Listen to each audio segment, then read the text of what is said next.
novamente. Bom, pessoal, vamos começar novamente aqui a nossa quarta-feira do atendimento fraterno de apoio ao dependente químico, com a nossa palestra, hoje recebendo essa figura maravilhosa que é o nosso João Batista, com uma palestra fantástica hoje, falando sobre tratamento, né, e o trabalho, e vai ser uma palestra, como sempre, muito boa. Eu quero que vocês aproveitem bem. Antes, porém, nós vamos fechar os olhos, vamos fazer a nossa prece inicial, para começar bem, né, a nossa palestra.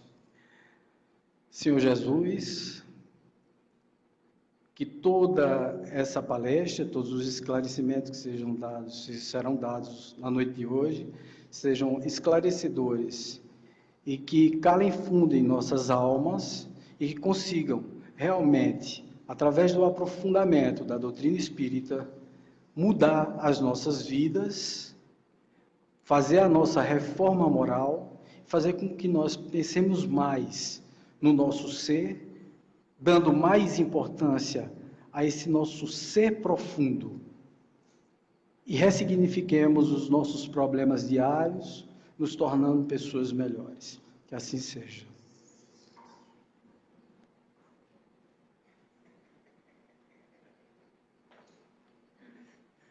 Eita, que ele agora botou para que se eu tivesse 2 metros de altura. Gente, muito boa noite. É uma alegria novamente estar aqui na quarta-feira com vocês. E enquanto vocês me aceitarem por aqui, eu venho com muita alegria, com muita boa vontade e com muita vontade de aprender junto com vocês, porque eu acho que o nosso destino é esse, o nosso caminho é esse, é aprender juntos. Ninguém sabe tudo e nem ninguém deixa de saber nada. Eu estava preparando esse material hoje e me deu vontade de falar sobre o tratamento e o trabalho como caminho de libertação. E uma das coisas que eu me lembrei quando eu estava preparando esse material foi que na cidade de Cafarnaum, há uns 2000 anos atrás, na casa de Pedro, um dia Jesus estava lá, Jesus já tinha toda a fama, né, de Messias, ele já era reconhecido pela população da Galileia, e ele estava lá em casa de Pedro e a casa estava repleta, dentro e fora de pessoas, tanto que não podia entrar nem sair ninguém, de tanta gente que tinha em casa de Pedro. E em algum momento naquela noite, eles descem por uma abertura que tinha no teto, um paralítico. Desce ele na corda, na caminha dele amarrada, e quando ele chega lá, ele começa a escutar Jesus falando daquelas maravilhas que ele falava, comentando, ensinando, mostrando a transformação que a gente pode fazer íntima na gente próprio. E em algum momento, Jesus, captando os pensamentos daquelas pessoas que estavam lá, porque a gente vai achar nos evangelhos uma frase que eu gosto muito de repetir, que diz assim: Jesus sabia o que ia no coração dos homens. Ele tinha a perfeita percepção de tudo que estava acontecendo ao redor dele, porque o Espírito puro que aportou à terra tinha toda a sensibilidade anímica, que não era nem mediúnica, de trabalhar e de sentir o que vai no coração dos homens, captar os pensamentos. E em algum momento, lá no fundo da casa de Pedro, alguém ou algumas pessoas, talvez até, pensaram que ele não podia fazer aquilo que ele estava fazendo, que aquilo ali que ele estava fazendo, perdoar os pecados, aquilo ali só Deus podia fazer. E aí Jesus olha e diz, do nada, como quem não sabe o que está acontecendo, e as pessoas até estranharam. E o que vocês acham que é mais difícil? Perdoar os pecados ou dizer para esse aqui, esse aleijado, levanta e anda? Aí o pessoal parou de falar, né? Porque aí ele desafiou. E no que ele desafiou, o pessoal começou a dizer, rapaz, esse cara está dizendo alguma coisa aí que a gente vai ver o que é que vai acontecer. E aí o que é que acontece? Ele olha nos olhos do paralítico e diz, Natanael, tu crês que eu te posso curar? Aí o paralítico se espanta, porque ele nunca tinha falado com Jesus, e ele pergunta, tu me conheces, Senhor? Aí Jesus olha para ele e diz, Natanael ben Elias, tu crês que eu te possa curar? Aí ele diz, eu creio, Senhor.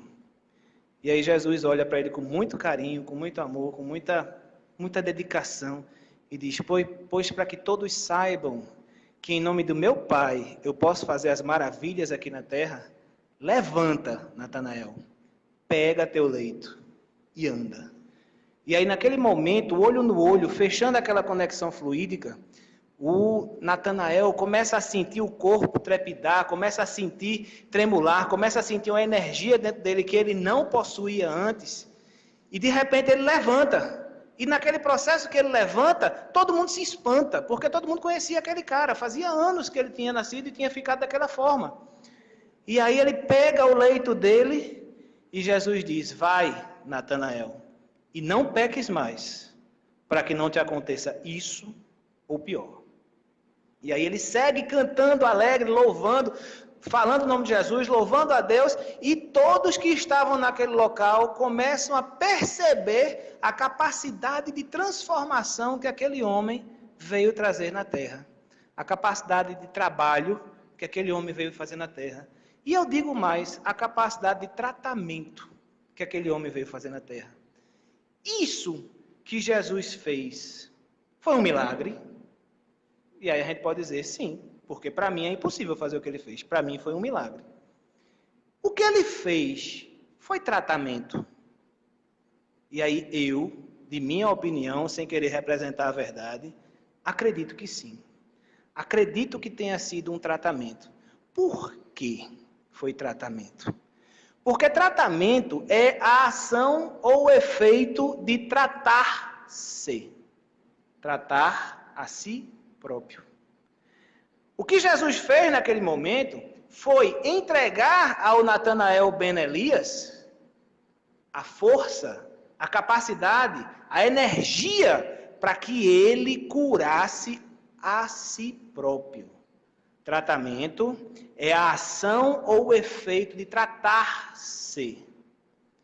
Eu fui buscar outra definição na internet e achei um negócio bem legal, que diz assim: é o conjunto de meios de qualquer tipo, sejam higiênicos, farmacológicos, cirúrgicos ou físicos, cuja finalidade é a cura ou alívio de enfermidade ou sintomas após a elaboração de um diagnóstico. E eu achei muito interessante como essa definição de tratamento, ela é materialista. É o conjunto de meios higiênicos, farmacológicos, cirúrgicos ou físicos. Em momento algum se fala espiritual, em momento algum se fala fluídico, em momento algum se fala psíquico, em momento algum se fala daquilo que nós trabalhamos dentro de nós. Por que será? A maioria das pessoas não aceita o tratamento espiritual. E talvez, por isso, em alguns momentos nos evangelhos, se eu não me engano são 3 momentos nos evangelhos, nós vamos encontrar a seguinte expressão: e Jesus, chegando em tal cidade, e ele diz o nome da cidade, curou muitos. E aí eu sempre tive a pulga atrás da orelha com esse muitos. Eu nunca gostei desse muitos, eu nunca entendi por que muitos. Pô, Jesus podia curar todo mundo, por que ele só curou muitos? E aí, com o tempo, com o estudo, com oportunidades como essa que nós estamos tendo aqui de dividir conhecimento entre nós, eu entendi que o muitos era porque nem todos estavam com a sintonia no momento, nem todos tinham o desejo, nem todos tinham a vontade firme de se tratar. Nem todos tinham isso dentro de si. E aí eu comecei a entender que tratamento não é simplesmente um processo. Tratamento é escolha. Tratamento é escolha de cada um. Tratamento é um ato ou efeito de escolher o que eu vou fazer por mim.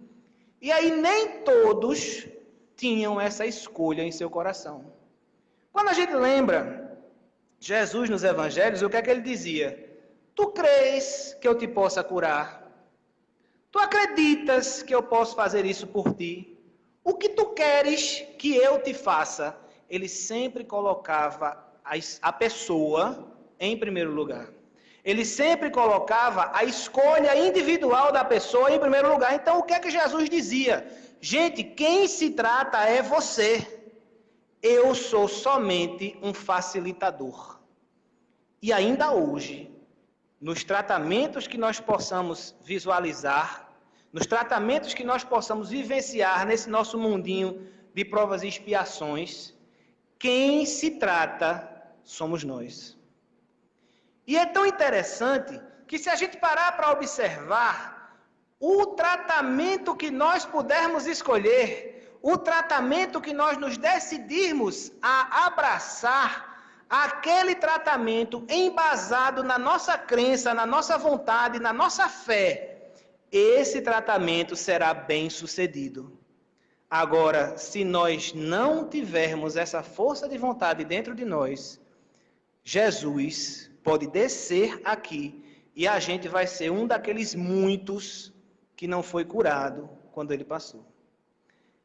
Há um pouco de tempo atrás, eu recebi uma ligação lá no consultório, e é muito interessante, porque foi uma moça que ligou para mim, que o marido dela estava com problema de viciação química, viciado em drogas.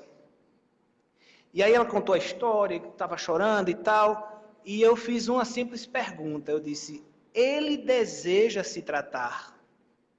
Ela disse, não. Eu disse, então não adianta. Porque não adianta. Apenas acontece aquilo que nós nos permitimos.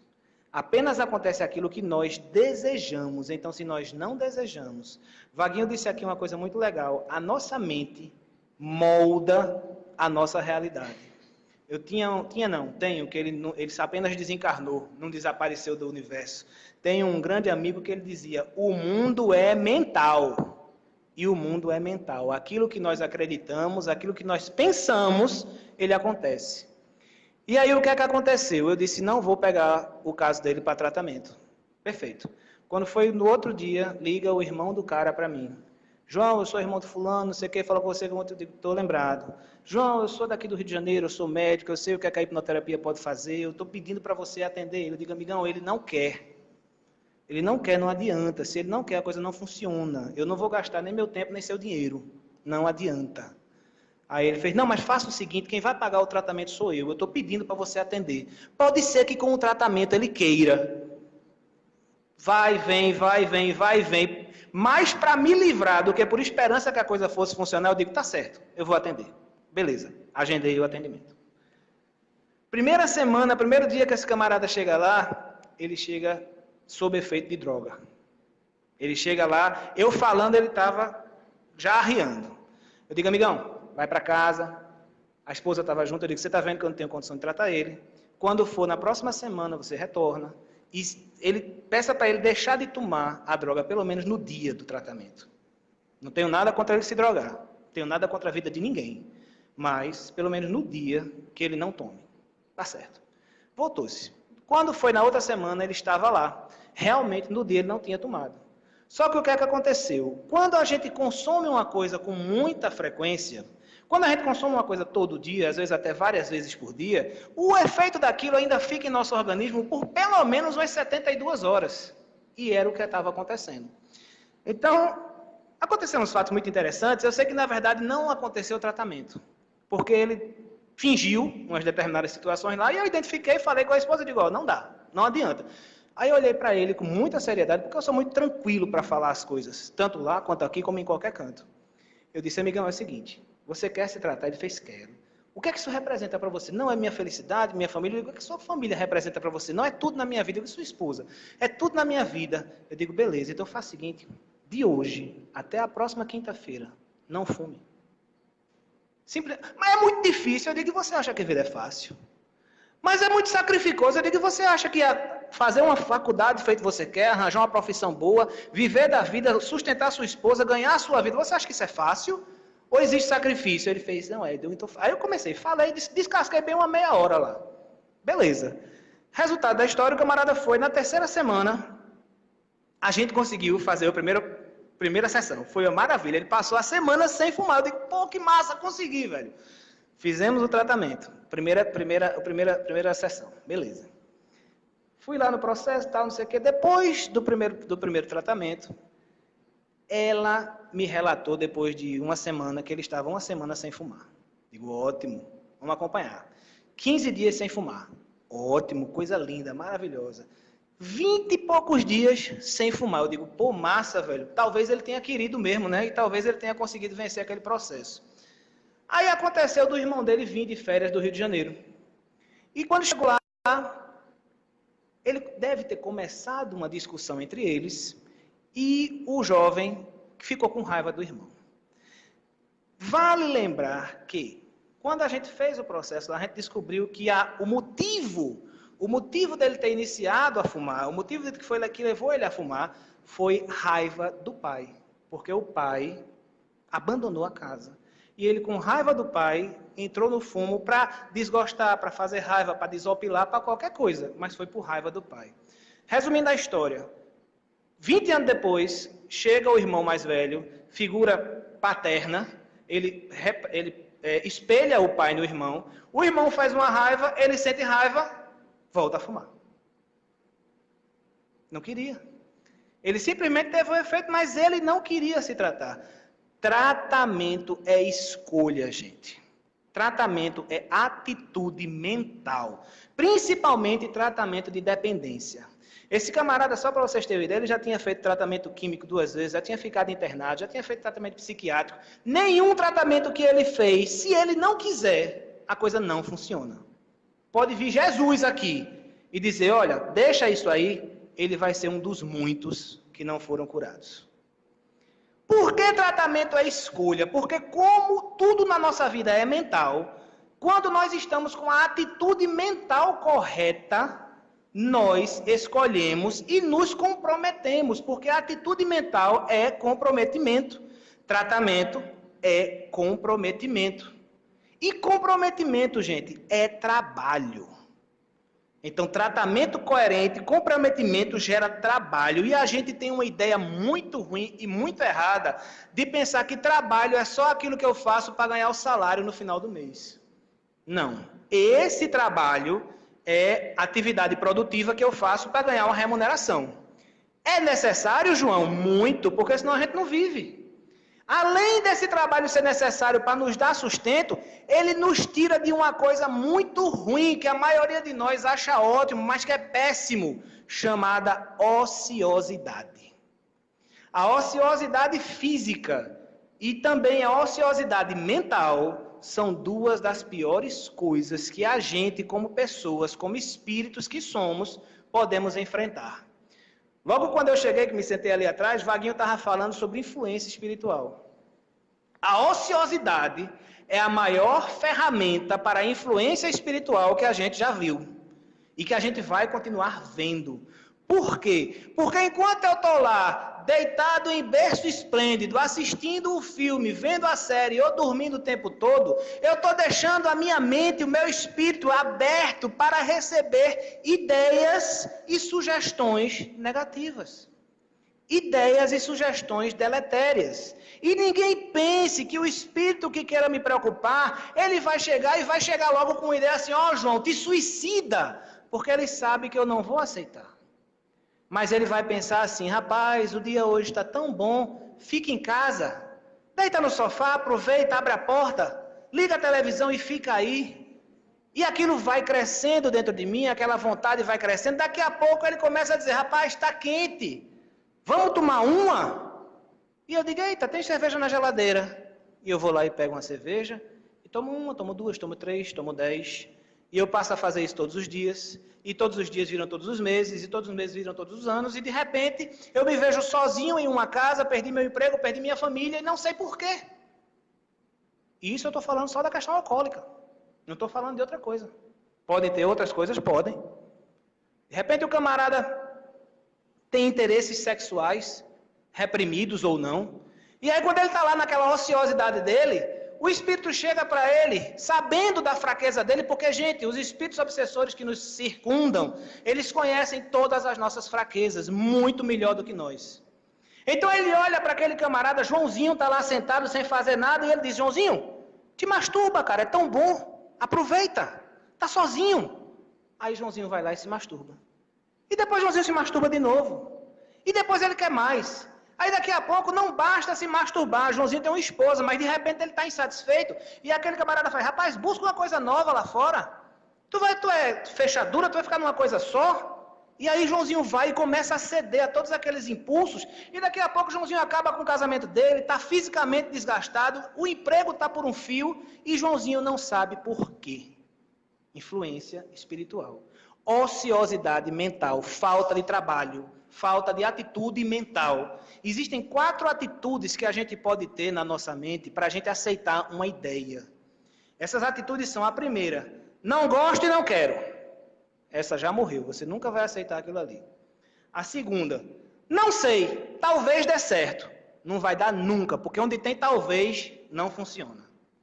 A terceira é, gostei, vou ver se dá certo. Não dá, porque aquilo que você diz que vai tentar, você não consegue. E a quarta e única que funciona é, gostei, sei que vai funcionar.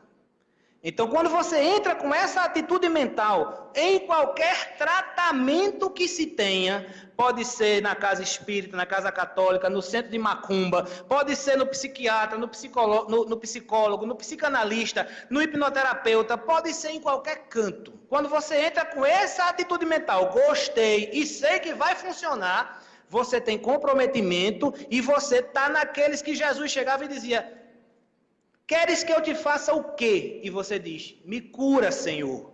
E Ele cura. Simplesmente isso. Não existe outra atitude mental que vá modificar a nossa vida. Apenas aquela onde nós queremos. E essa atitude mental nos leva a fazer o outro tipo de trabalho que, na verdade, é o mais importante, que é o trabalho interno. O trabalho externo me dá subsistência, me dá dinheiro e salário no final do mês para eu viver. Mas o trabalho interno é aquele que me dá processos e ocupações para minha transformação e renovação íntimas. E apenas eu posso fazer esse trabalho interno.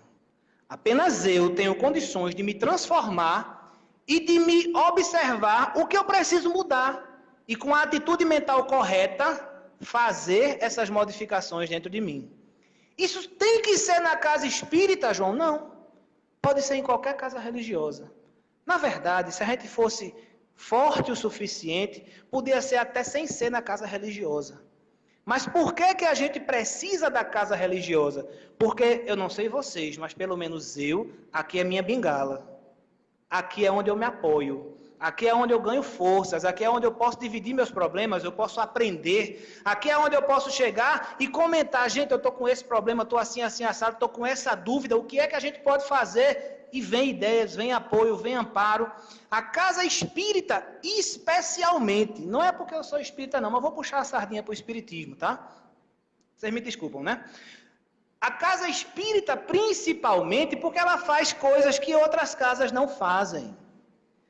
Independente de outras casas, dos trabalhos que eles têm, e hoje, inclusive, eu estava conversando com um amigo que é protestante, e fiquei encantado com um trabalho que ele me disse que eles fazem na igreja deles. Ele chamou de trilhar veredas antigas. A gente conversando, ele me dizendo o que é que ele fazia, o que é que eles faziam lá, eu disse, amigão, isso é hipnoterapia, só que com outro nome. Maravilha, cara, eles estão mudando os aspectos, estão crescendo, estão começando a buscar coisas novas e isso funciona. A casa espírita já fazia isso. A casa espírita já chega, já dá momentos como esse, de estudo, já dá momentos de palestra, que fazem o quê? Fazem a gente pensar, gente. A gente não vem aqui simplesmente para esquentar a cadeira. A gente não vem aqui para ficar agasalhado, ficar bonitinho, porque o ar-condicionado está ligado. Não, a gente vem aqui para escutar coisas que vão fazer a gente pensar. E aí eu digo a vocês, se vocês não estão pensando, porque eu pelo menos penso quando eu estou aqui, quando eu estou em outras casas, quando eu estou trabalhando aqui, se a gente não está pensando na casa espírita, é bom avaliar o que é que a gente está fazendo na casa espírita. Porque a função da casa espírita, uma delas é ser escola. E na escola a gente pensa. A gente avalia, a gente observa o que é que nós estamos fazendo no mundo e o que é que o mundo está fazendo conosco. A gente observa qual é o nosso papel, qual é o nosso desejo, qual é o nosso objetivo e o que é que a gente está fazendo para chegar lá. A casa espírita precisa fazer isso. Ninguém pense que casa espírita é só lugar para tomar passe e ter reunião mediúnica, porque se fosse não adiantava ter encarnado aqui. Só precisava dos desencarnados. A casa espírita é o local onde a gente vem adquirir conhecimento para se transformar. para se transformar através do trabalho íntimo. E esse conhecimento chega através de palestras, através de estudos, ampliando os nossos conhecimentos, sedimentando as nossas ideias. Muitas vezes a gente chega aqui com uma dúvida. Acontece muito isso, eu acho que Vaguinho já passou por muitas dessas situações também. Às vezes a gente chega aqui na frente para dar uma palestra e a gente começa, fala de alguma coisa. Poxa, eu conheço algumas pessoas aqui, mas não conheço todo mundo. Também não sei como é que é a vida de ninguém aqui. Mas quando a gente termina que desce daqui, a pessoa diz assim, João, aquela palestra foi para mim, cara. Eu digo, que legal, cara, parabéns, vamos agradecer a Jesus. Vamos agradecer a Jesus, porque, na verdade, a gente não faz isso com esse objetivo. A gente não faz palestra direcionada para ninguém, até porque a gente não sabe a vida de ninguém, a gente muito mal sabe a da gente. Mas a gente faz a palestra para transformar o ser humano. E o ser humano se identifica com muita coisa. E é isso que esses estudos nos fazem. Nós aprendemos e ensinamos, dividimos vivências. Porque dividir vivência, gente, é uma das melhores maneiras de ensinar. Alguém, um barbudo, há 2000 anos atrás, ele dividia vivências com as pessoas e a turma deu o nome de parábolas. Beleza. É um nome tão bom quanto qualquer outro, mas era uma história que ele contava e a pessoa se identificava com aquela história. Hoje nós podemos fazer isso, aqui, nesses momentos.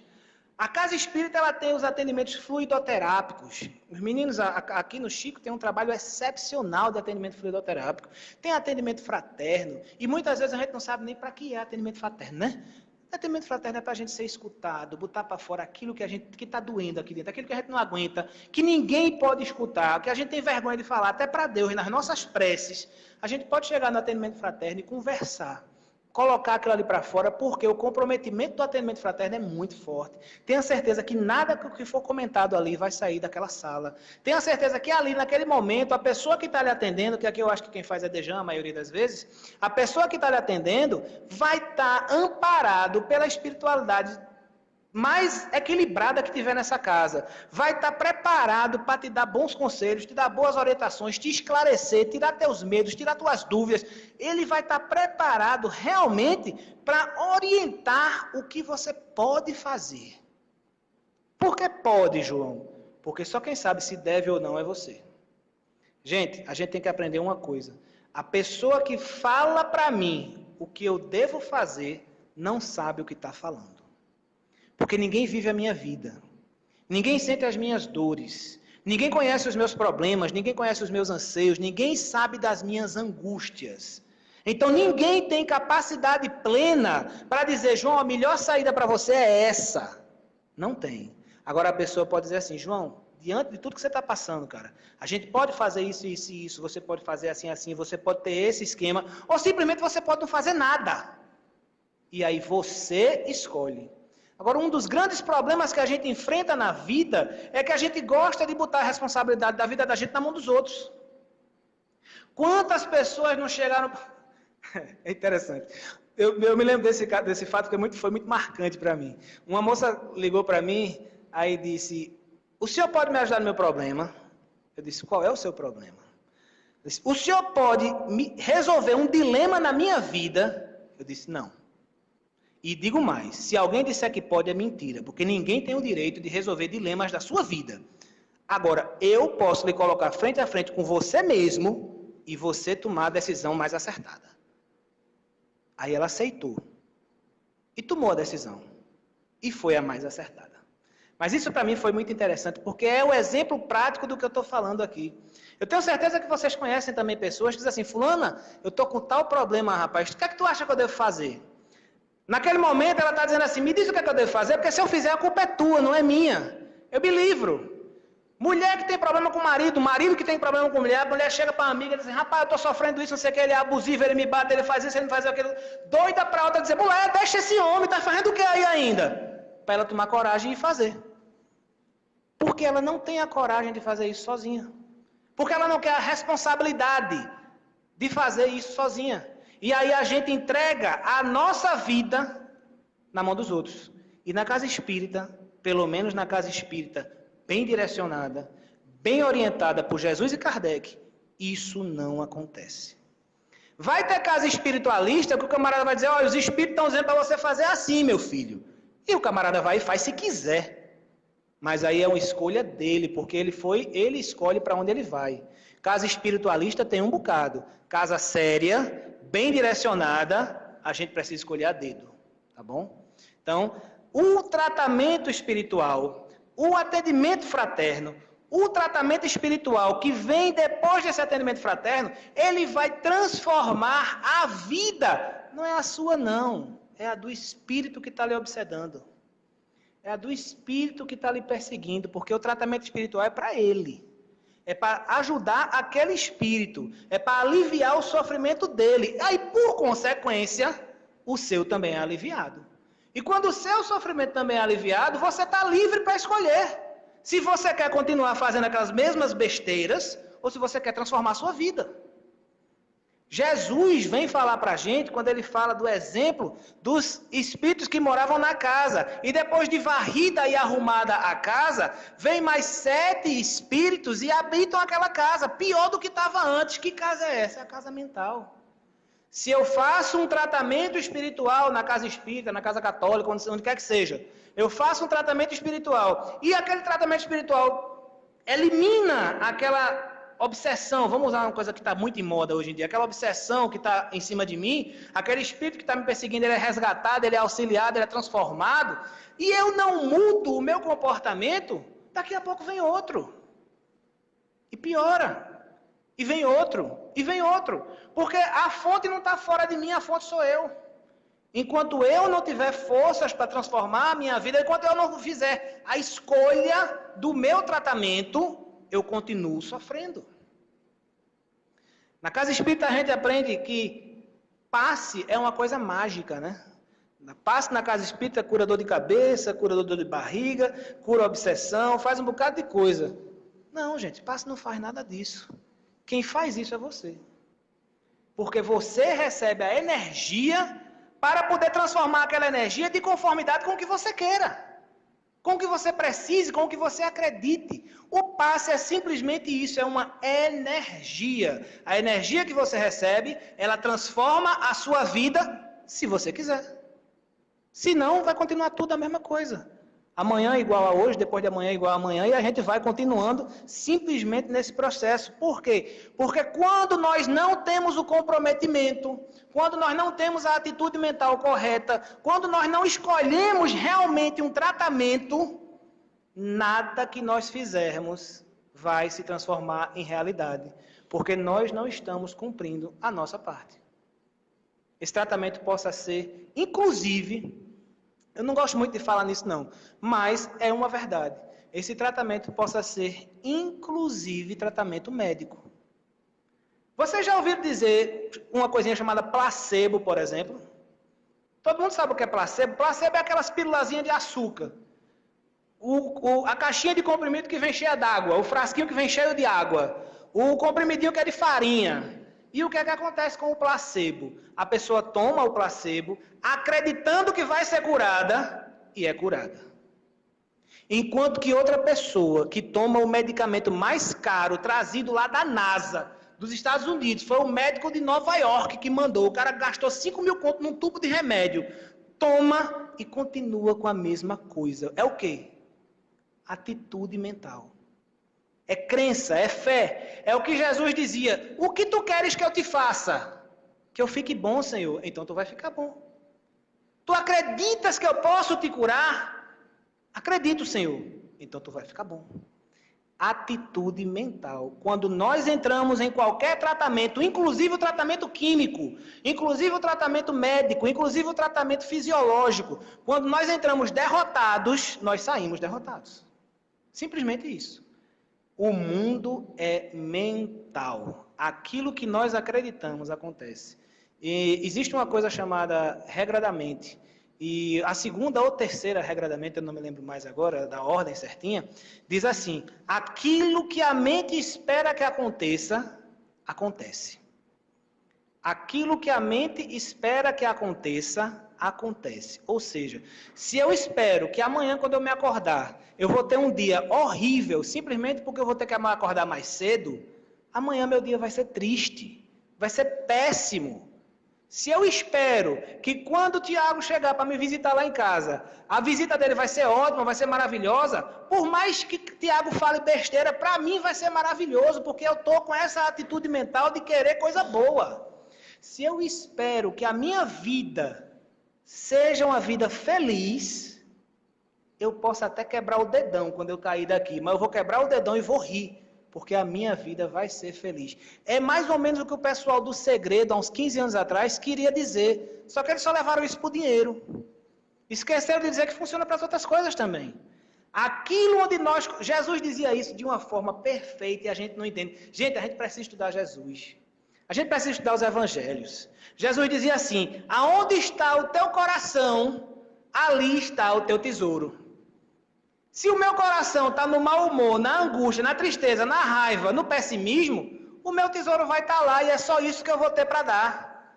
Agora, se o meu coração está na boa-aventurança, está no otimismo, está observando as coisas boas da vida, é ali que vai estar o meu coração. Simplesmente isso. Não existe tratamento que funcione se você não tiver o trabalho, o comprometimento e a atitude mental correta para que você possa fazer ele funcionar. Simplesmente isso. É interessante quando a gente observa a colocação de Jesus. Jesus com Natanael ben Elias, ele chegou e disse, vai e não peques mais, para que não te aconteça isso ou pior.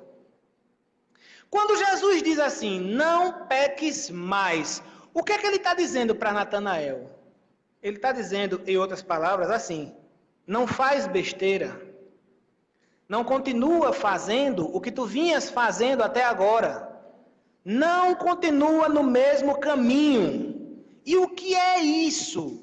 Gente, é escolha.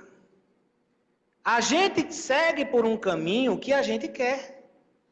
Ninguém me forçou a vir aqui hoje, quarta-feira, de 8 horas da noite, vim dar palestra. Eu vim porque quis. Ninguém está me pagando para eu vir para cá, eu vim porque quis. Ninguém forçou vocês a virem para cá, vocês vieram porque quiseram. Então nós seguimos pelo caminho que nós queremos, que nós desejamos, aquele com o qual nós sintonizamos. E aí o que é que Jesus dizia? Vai e não peca mais, ou seja, muda a tua sintonia, cara. Muda a tua vontade, muda o que tu deseja fazer. Em outras palavras que eu uso muito lá na clínica, assume a tua vida. Assume a tua vida a partir de hoje. Por que assume a tua vida? Aí alguém diz assim, mas João, alguém está vivendo a minha vida? Não. Nós estamos vivendo a nossa vida, mas muitas vezes nós deixamos a nossa vida na mão dos outros. O que é que tu acha que eu devo fazer? Diz para mim o que é que eu devo achar. Rapaz, eu estou pensando em fazer isso. O que é que tu faria no meu lugar? Assuma a sua vida. Era isso que Jesus dizia. Vai e não pecas mais. Assuma a sua vida. Assuma a responsabilidade pelas besteiras que faz. Assuma a responsabilidade pelos problemas que tem, porque os problemas não são de ninguém, são nossos. E quando nós assumimos a responsabilidade pelos nossos problemas, nós assumimos também a responsabilidade de sair deles. E não esperar que ninguém venha me salvar. Assuma, sim, o comprometimento de entender a si próprio. Assuma a capacidade de escolher o caminho que você vai seguir. E nesse processo de escolher, saber que existem duas oportunidades ali na frente, sucesso ou fracasso. E se for sucesso, massa. Se for fracasso, volta e começa de novo. Assuma a sua vida. Aceite. Aceitação, gente. O primeiro móvel para que a gente busque qualquer tratamento para os nossos problemas é aceitação. Ninguém vai buscar um tratamento para dependências se não se aceitar como dependente. Eu tenho um problema de álcool sério na minha família, mas a pessoa não se aceita como dependente do álcool. Então não vai buscar nunca um tratamento. E nem aceita quando a gente fala. Nem aceita quando a gente indica. Eu um dia esqueci um livro sobre esse problema na casa da pessoa. Quando foi uns 4 meses depois que eu fui lá de novo, eu disse, ó, teu livro está aqui, tu esqueceu. Eita, que legal, tu lesse? Não. Não adiantou de nada, eu levei o livro para casa. Quando nós não nos aceitamos com o problema que temos, nós utilizamos a parte da nossa mente que é racional para justificar o nosso erro. Ah, eu bebo porque eu tenho tempo, eu largo do trabalho cedo, aí eu vou tomar uma antes de ir para casa. Eu bebo porque eu acho gostoso, aquilo ali me liberta, rapaz, eu fico mais leve. Ah, não, eu bebo toda vez que eu estou comendo, porque aí é para tirar o gosto, né? E a gente sempre vai negar a nossa dependência com argumentações racionais. No momento que a gente parar e dizer assim, eu bebo porque eu sou dependente e isso está me fazendo mal, a gente para enfrentar o nosso problema. E na maioria das vezes, a gente tem medo de enfrentar o nosso problema. Na maioria das vezes, a gente quer pegar o nosso problema e botar debaixo do tapete, passar por cima dele sem ver, porque aquele problema nos incomoda. E aí o que é que acontece? A gente passa a espelhar o nosso problema nos outros. A gente passa a ver que fulano tem um problema, cicrano tem um problema, beltrano tem um problema, mas eu não, eu sou perfeito. Eu não erro. E quando a gente assume a nossa vida, quando a gente assume as rédeas da nossa vida, a gente assume toda a responsabilidade sobre os nossos problemas, nossas decepções, sobre as besteiras que a gente faz, as dificuldades que a gente enfrenta. E quando a gente assume essa responsabilidade, automaticamente a gente está assumindo também a obrigação, a necessidade de fazer o que for necessário para mudar. E quando nós fazemos o que é necessário para mudar, quando nós tomamos essa situação nas rédeas da nossa vida, quando nós assumimos a nossa vida e decidimos que vamos fazer o que é necessário para mudar, é nesse momento que o tratamento começa a funcionar. É nesse momento que o tratamento, simplesmente, ele começa a funcionar. Quando nós assumimos a nossa vida e essa responsabilidade. Mas assumir a vida da gente não é só ver as coisas ruins, não. Tem muita coisa boa quando a gente assume os méritos das coisas boas que a gente faz, a gente assume as alegrias que a gente gera, a gente assume as amizades que a gente cria, a gente assume tudo aquilo que é bom, felicidades, tudo aquilo que a gente criou de bom também é mérito nosso. O que é que a gente precisa fazer? Continuar trabalhando com o comprometimento e continuar o tratamento com a atitude mental correta, para que daqui a algum tempo eu tenha mais méritos do que deméritos. Eu tenha mais alegrias e mais felicidades do que problemas e dificuldades. E de quem que depende isso? De mim. Simplesmente das escolhas que eu faço. Simplesmente das escolhas que a gente faz quando nós resolvemos assumir as nossas vidas. E assumir as nossas vidas, por mais doloroso que seja, por mais difícil que seja, olhar no espelho e dizer assim, rapaz, tu é mentiroso, tu tem tal vício, tu é um cara egoísta, tu é orgulhoso, tu é viciado em bebida, tu é viciado em raiva, olhar no espelho dói. Olhar no espelho dói, mas é necessário que a gente olhe no nosso espelho.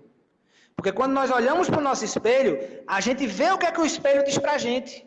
E o que ele disser para a gente é ali que a gente tem que agir. É naquele ponto que a gente tem que mudar.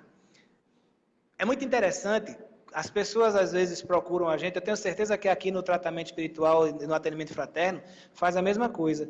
Às vezes as pessoas procuram a clínica ou o centro espírita e você vê que a pessoa tem uma série de problemas.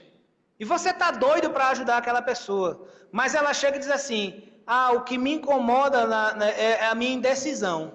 O cara tem uma depressão, tem uma fobia, o cara tem um bocado de coisa ruim, você vê que ele está cansado fisicamente, que ele está fadigado, que ele está o que incomoda nele é simplesmente a indecisão dele. Ele assumiu aquilo ali. Quem sou eu para dizer a ele as outras coisas que ele tem que tratar?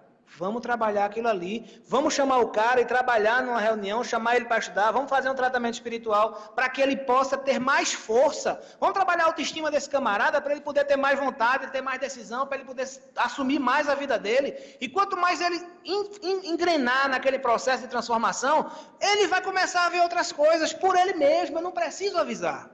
Eu não preciso dizer, porque a partir do momento que ele começa, Einstein diz um negócio muito legal, ele diz que a mente que se abre para o universo nunca mais volta para o mesmo tamanho. É perfeita essa frase.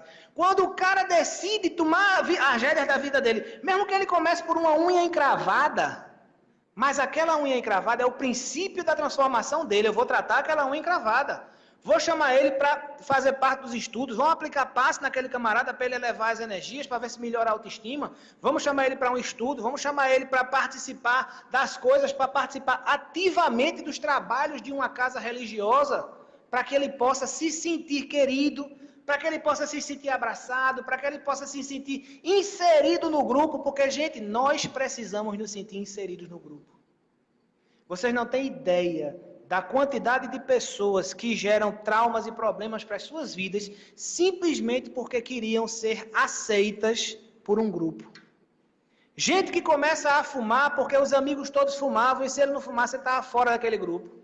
Gente que muda seu comportamento para atender às necessidades de uma equipe, de um grupo de amiguinhos que ele está lá. E aí o que é que acontece? Todas essas decisões vão nos desequilibrando e nos abrindo para mais influências.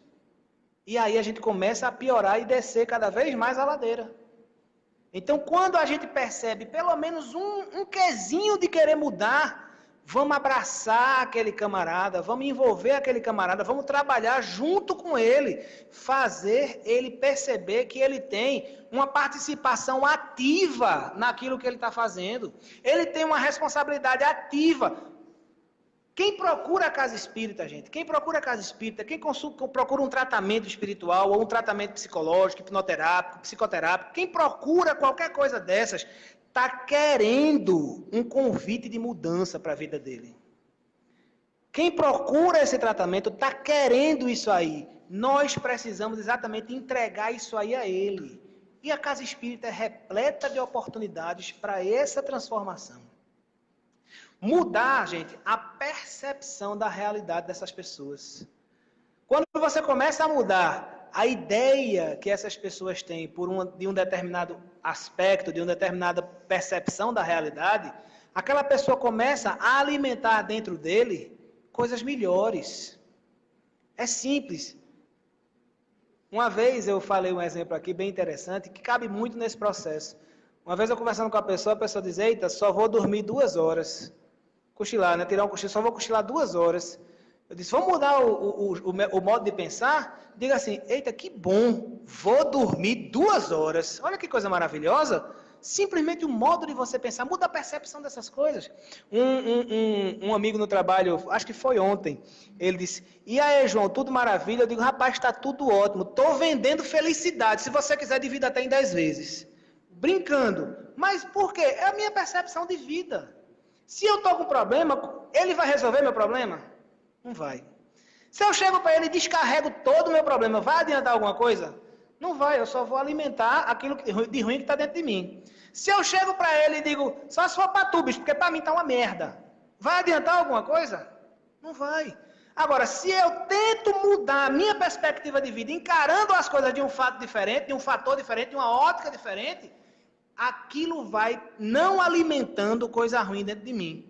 E não alimentando coisa ruim dentro de mim, eu já estou fazendo muita coisa. Daqui a pouco eu consigo alimentar coisa boa. Daqui a pouco eu consigo tentar vencer esses pensamentos negativos. Daqui a pouco eu consigo mudar a minha ótica de vida. Quando nós passamos a assumir esse processo, a mudar essa transformação, essa percepção de realidade que a gente tem, e às vezes é uma questão de palavras, só palavras, não precisa mais do que isso. A gente se liberta de tanta coisa, gente, que vocês não têm noção. A gente se liberta de coisas profundas, apenas mudando nossos pequenos comportamentos do dia a dia. É interessante, eu me lembrei de um fato agora muito interessante. Eu atendi um jovem que ele estava, para vocês terem uma ideia de que nível chegou a fobia desse cidadão, ele estava com fobia de 3 coisas na vida dele. Ele não conseguia simplesmente interagir com essas três coisas, mas não conseguia mesmo. Era fobia de medo de sair correndo ou se esconder. Um era a tia, outro era a esposa e outro era o quarto dele. Você para ver que tipo de situação esse camarada estava. Ele não estava vivendo, ele simplesmente estava vegetando.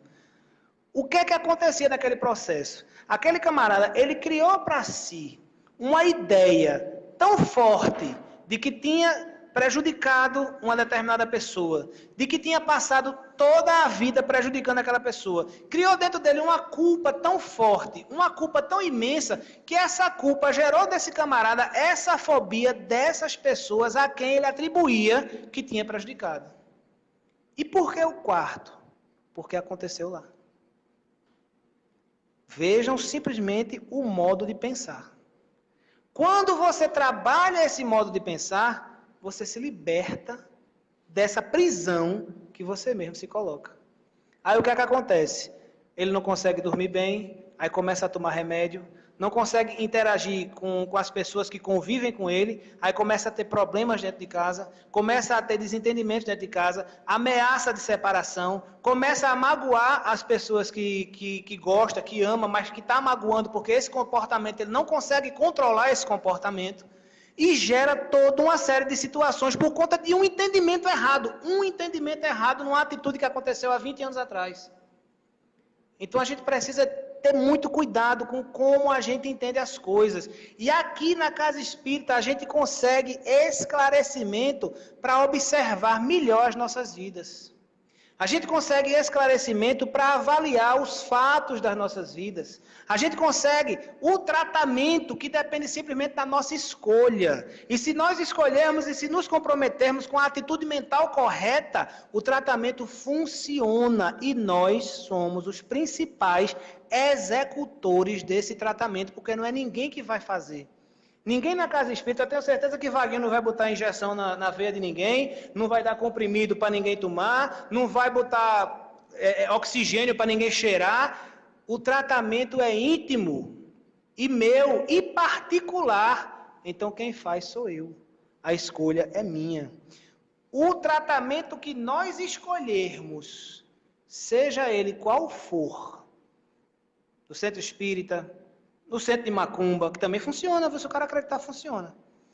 Na casa católica, na casa protestante, no psicólogo, no hipnoterapeuta, no cara que aplica reiki, no templo Seishonoye, o tratamento que nós escolhermos, se nós estivermos envolvidos com aquilo ali, se nós realmente escolhermos, simplesmente a gente vai encontrar a transformação que a gente quer.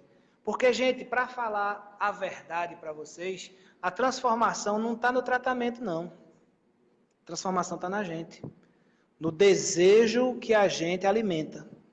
E quando nós alimentamos o desejo, eu lembro de Jesus, se quiseres, se quisermos, os nossos demônios, entre aspas, aqueles demôniozinhos que a gente guarda aqui dentro, aqueles demôniozinhos que a gente alimenta com nossos pensamentos errados, com nossas vontades erradas, com comportamentos errados, se nós quisermos, todo e qualquer tratamento em que nós estivermos empenhados, com vontade, com escolha e atitude mental correta, todo e qualquer tratamento funciona. Se for na casa espírita, melhor, porque além do processo do tratamento, você tem o amparo. Tem o amparo da espiritualidade, tem os trabalhos. Gente, se envolver nos trabalhos da Casa Espírita, eu falo isso por experiência própria, é uma oportunidade libertadora. Porque a gente começa a ver pessoas que têm o mesmo problema da gente. E a gente começa a entender que a gente não está sozinho no mundo, nem que a gente é o pior que existe. Nós somos simplesmente pessoas. E pessoas erram. E errar faz parte do processo de acertar. Para que a gente acerte, a gente tem que errar. Então é natural a gente cair. O que é ruim, o que é errado, o que é prejudicial, é continuar lá embaixo. A gente precisa se esforçar para ir subindo cada dia mais. Escorrega, escorrega. Depois levanta de novo. E continua naquele processo de crescimento íntimo, de transformação, de renovação, conforme o esforço e a dedicação que a gente der ao nosso tratamento. A gente der a nossa escolha. Jesus, a gente aprende muito, né, na questão da hipnoterapia, a trabalhar e a alimentar o poder da mente, né, o poder da imaginação, o poder da crença, o poder da fé. E era só isso que Jesus fazia. Jesus trabalhava com a fé de todo mundo, com a fé das pessoas. Tu crês que eu te posso curar? Tu achas, o que tu queres que eu te faça? Se tu tiveres fé do tamanho de um grão de mostarda, tu vai dizer a essa montanha, se move daqui para lá e a montanha vai se mover. E nesse processo, Jesus simplesmente dava àquele que cria a capacidade de se transformar. Nós somos esses que estamos sedentos por essa capacidade. Me lembrei de um fato agora muito legal. Há uns 15 dias atrás, mais ou menos, talvez menos, ligou um cidadão para mim, de outra cidade, de outra cidade. E enquanto ele estava ligando, falando comigo no telefone, eu não conseguia escutar o que ele estava falando, porque ele estava chorando o tempo todo. Ele começava a falar do problema dele, ele chorava. Ele simplesmente não conseguia. Ele estava num processo depressivo tão profundo que ele não conseguia nem se comunicar. Vem-te embora para cá. Aí fez a viagem, chegou aqui, a gente começou a atender, fizemos uma série de situações, mas o que foi mais importante nesse processo? Eu cheguei para esse camarada, eu me lembro dessa expressão porque eu usei exatamente para chocar ele. Porque ele estava chorando tanto que eu tinha que fazer alguma coisa para parar aquele choro. Eu tinha que me comunicar com ele, ele estava sem conseguir se comunicar. E eu cheguei para ele e disse, amigão, o que é que tu quer sair por aquela porta e deixar aqui nesse consultório? Aí ele parou assim, parou para pensar. Aí disse, essa sensação que está aqui. Eu disse, pronto, então vamos buscar essa sensação que está aí. E a gente fez todo um processo, mas quem fez o processo foi ele. Quem fez todo o processo íntimo foi ele. E ele simplesmente se permitiu ser trabalhado, assim como aqui na Casa Espírita. Quem faz todo o processo somos nós. Quando terminou o processo, quando terminou o tratamento, eu conversando com ele, ele já não estava mais chorando, aí eu disse, sim, agora me conta aquela história que tu não conseguisse contar quando tu chegasse. Aí ele foi, não, porque aconteceu isso, e perdi isso, e fiz isso, e me dei mal na cima, aconteceu isso, não sei o que, e tal, tal. Ele falou uns 20 minutos de uma história bem triste, que fazia até o burrinho da carroça chorar. E ele não chorou. Aí eu disse, amigão, cadê aquele choro que estava aí? Ele fez, eita, sumiu. Eu digo, pois é, sumiu, simplesmente. Por quê? Porque ele se permitiu, ele queria o processo. Aquele camarada do começo da história, quando eu comecei falando com vocês, que o irmão ligou para mim, ele não queria o processo.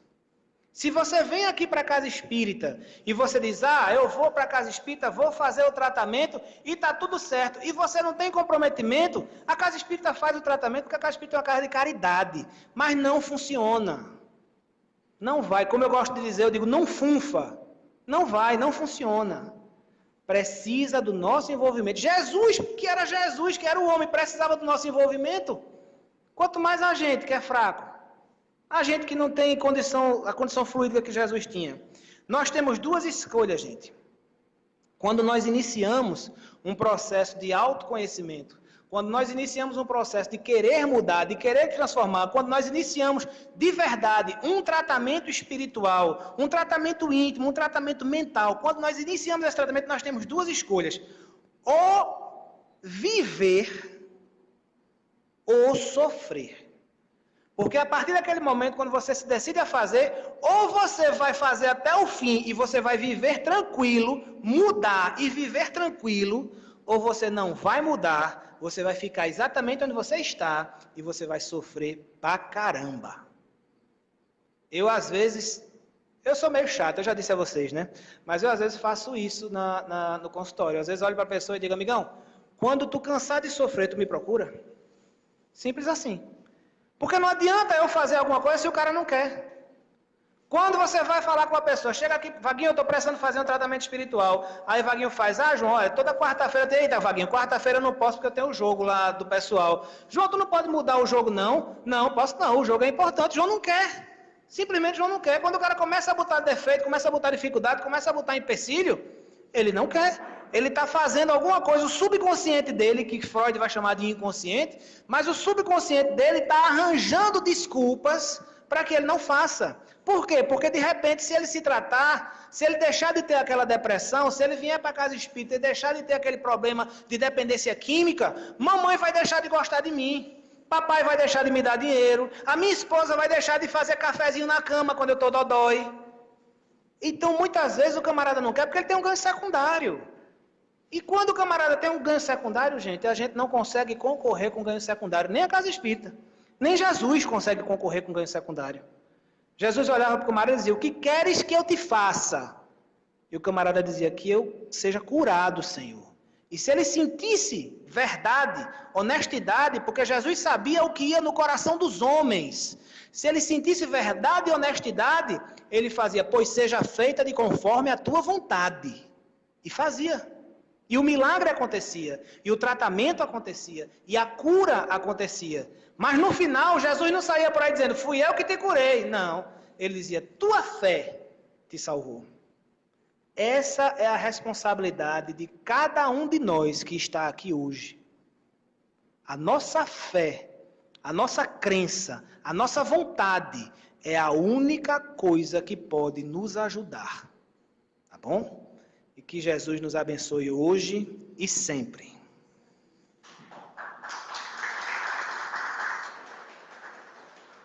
Bom, pessoal, com uma palestra dessa, né, muito importante a gente entender que quem nos ajuda somos nós mesmos, né? Como o João disse, até Jesus colocou dessa forma. A tua fé te curou. Ninguém cura ninguém. Nem ele mesmo disse que curou ninguém. Então, é muito importante a gente entender isso. A mudança é íntima. E quando o João disse que a casa espírita, na realidade, ela ajuda muito, porque ela ajuda tanto nessa cura do seu espírito, como também esclarece. Você faz uma reforma íntima, porque a partir do momento em que você se conhece, e você sai daqui preparado, com uma visão diferente de mundo, você vai lá para fora e age de forma diferente, portanto, agindo de forma diferente, você consolida a sua mudança. Isso é que é importante. Mas, bom, gente, eu queria fazer um aviso aqui para vocês, é o seguinte, nós já estamos na nossa campanha aqui do Grupo de Estudos Espíritas Chico Xavier, do Natal Sem Fome. Então, nós estamos fazendo a campanha da doação de cestas básicas. No ano passado, em dezembro, nós fizemos uma festa maravilhosa, conseguimos arrecadar aproximadamente 1.000 cestas básicas, e esse ano nós queremos superar essas 1.000 cestas básicas. Nós distribuímos tanto aqui, numa festa maravilhosa, linda, em que eu terminei sendo um Papai Noel improvisado, Papai Noel mais magro do mundo. Fiquei tão esquálido que quase que apedrejava o Papai Noel aqui, né? Mas não, foi lindo, foi a coisa mais linda do mundo. E depois nós conseguimos distribuir mais cestas básicas nas comunidades. Foi uma coisa maravilhosa, só vocês vendo a alegria no rosto das pessoas quando recebem essas cestas básicas. E esse ano nós temos um motivo ainda mais especial para doar essas cestas, porque nós vamos fazer em homenagem ao nosso idealizador do Natal Sem Fome, que foi Cervantes Soares, que começou esse Natal Sem Fome aqui no Chico Xavier, e que desencarnou há uns 2 meses atrás, há 60 dias atrás. E esse Natal Sem Fome é todo especial para nós, porque tem a marca de Soares, e nós queremos fazer um Natal Sem Fome maravilhoso e arrecadar muito mais do que 1.000 cestas e beneficiar muita gente. E na ceia de Natal, estar fazendo essa ceia de Natal e ao mesmo tempo pensando assim, puxa vida, as pessoas estão aqui conosco também, elas estão felizes nas casas delas, se alimentando e se sentindo bem, e com o coração repleto de felicidade junto comigo aqui. É tão importante, é muito pouco, lógico que é muito pouco, né? A gente deveria fazer todos os dias um bem, mas é tanto para as pessoas que não têm. Tá? Então, se vocês puderem fazer isso, tanto as pessoas que estão nos assistindo através do Facebook, mas também para todos vocês que estão aqui conosco, graças a Deus, a cada noite de quarta-feira a gente vê mais pessoas novas, pessoas que vêm aqui pela primeira vez, e eu agradeço muito essa presença de vocês.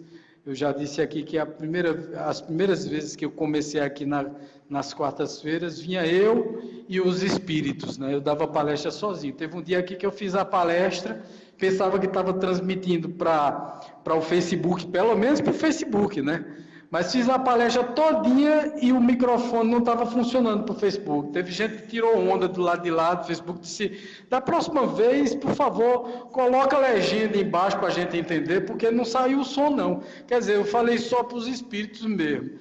Então, hoje em dia, graças a Deus, essa plateia maravilhosa aqui, eu estou muito feliz. A cada quarta-feira vai aumentando o público. E isso, sei lá, deixa a gente muito feliz, porque cada vez mais, muitas pessoas disseram até, não, essa palestra sendo transmitida pelo Facebook, o povo não vai sair de casa não. Eu digo, não, aí é que vai trazer gente de casa para vir para cá, para o centro de estudos, para o grupo de estudos espíritas Chico Xavier, porque as pessoas querem vir, querem participar, querem perguntar, e querem também participar do nosso passe magnético, que agora vocês podem fazer a fila e depois tem um copinho aí com a água fluidificada que vocês podem tomar. E mesmo que não façam o passe, vocês podem tomar água fluidificada. Isso é fluido puro, magnetismo puro que vocês vão ingerir. É um tratamento também, tá certo? Então podem fazer a fila aí, devagarinho. Muito obrigado pela presença de vocês, tá, gente?